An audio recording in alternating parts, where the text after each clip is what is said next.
Stéphanie Labbé est une figure bien connue du football, grâce à ses prouesses en tant que gardienne de but. La victoire 1-0 du Canada sur le Cameroun en Coupe du monde de la Fédération internationale du football Association 2019, lundi dernier, a marqué son 30e match sans but encaissé, soit 62 matchs pour le Canada, ce qui signifie qu'elle n'a pas laissé filer le ballon dans presque la moitié des matchs qu'elle a disputés pour son pays, une performance plus que respectable. Votre guide de la Coupe du monde féminine football, l'épicière devenue coach de l'Afrique du Sud Labbé a fait la une des journaux grâce à sa tentative en 2018 de se joindre à l'équipe masculine des Foothills de Calgary, un club de football semi-professionnel canadien qui évolue dans la ESL League 2, la 4e division américaine. La gardienne de but est entrée dans l'équipe et a même joué un match amical d'avant-saison, sans encaisser un but, avant que les autorités de la Ligue n'interdisent sa participation au motif que l'USL était une ligue genrée. Aujourd'hui âgée de 32 ans, Labbé est la dernière joueuse à avoir voulu remettre en cause la différence entre les sexes au plus haut niveau du jeu.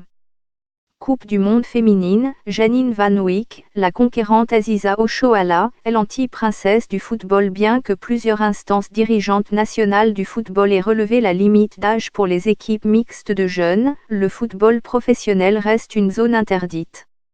En 2004, l'instance dirigeante du football, la Fédération internationale du football Association, a déclaré qu'il doit y avoir une séparation claire entre le football masculin et le football féminin et les règles du jeu et les règlements de la Fédération internationale du football Association ne prévoient pas d'exception. L'opinion publique et un argument courant est que les hommes et les femmes ont des caractéristiques et des capacités physiques différentes. Le football n'est pas un sport marqué par d'énormes différences de performance entre les sexes. Du moins d'après la science. Paul Bradley, un scientifique du sport à l'université John Moore de Liverpool, et son équipe ont trouvé des différences significatives dans les phases d'effort de haute intensité, surtout en termes de distance moyenne parcourue au sprint. Mais l'étude a également révélé que les femmes surperformant les hommes. Et les scientifiques pensent que le football féminin en général est en train de rattraper son retard. Surtout étant donné les progrès de la science du sport, de la force, de la nutrition et de l'entraînement, pointe le scientifique. Megan Rapinoe, la Fédération internationale du football Association s'en fout du football féminin. Fatma Samoura, femme la plus puissante du sport mondial dans son étude de 2013, on a constaté que les hommes couvraient 5% plus de distance totale en match et 30% plus de distance à haute intensité.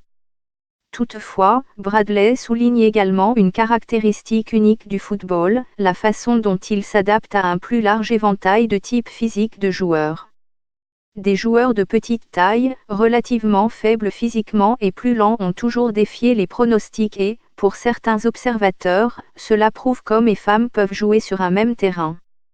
La Brésilienne Marta, sextuple meilleure joueuse mondiale, a déclaré en décembre dernier qu'elle ne refuserait pas de rejoindre une équipe masculine. J'ai joué de nombreuses fois avec des hommes et certains d'entre eux étaient plus forts et plus grands que moi. Je sais qu'ils peuvent m'intimider physiquement sur le terrain, mais je compenserai en me servant de mon cerveau, a déclaré Marta. Les défenseurs de la séparation hommes-femmes ont également fait valoir qu'elle est un gage de sécurité pour les femmes, soulignant des études qui montrent que les footballeuses sont plus sujettes que les hommes à subir certaines blessures liées au football, comme des entorses à la cheville et des lésions ligamentaires du genou, en raison de différences physiologiques. Mais le fait que des pays comme l'Angleterre, la Hollande, l'Italie et l'Allemagne aient augmenté l'âge auquel les filles et les garçons jouent dans des équipes mixtes dans les équipes de jeunes tend à créer une génération qui désapprouvera de plus la séparation homme-femme, dit John Williams, professeur de sport à l'université de Wolverhampton. Nous devrions voir beaucoup plus de footballeuses remettre en question cette séparation homme-femme sur le marché du travail dans le football. Beaucoup de changements auront lieu au cours des 10 prochaines années, assure l'enseignante.